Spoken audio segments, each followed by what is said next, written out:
Tapos na nga ang shooting ng bagong proyektong ginagawa ng aktor na si Jericho Rosales na pelikulang Quezon sa direksyon ni Gerald Tarug. At ngayong araw nga ay may pa-party ang buong production ng TBA Studios para sa lahat ng staff at artistang bumubuo ng nasabing upcoming na pelikula.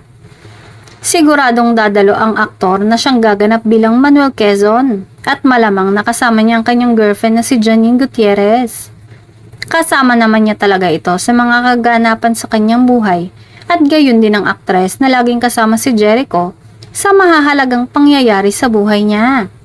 Mag-aabang na naman ang mga fan ng Econin sa mga ayudang lalabas na tiyak na kakikiligan. Excited na nga din ang girlfriend ni Eko na si Janine para sa pagpapalabas ng pelikulang Quezon at for sure na dadalo din ito sa premiere ng pelikula para suportahan ang kanyang boyfriend.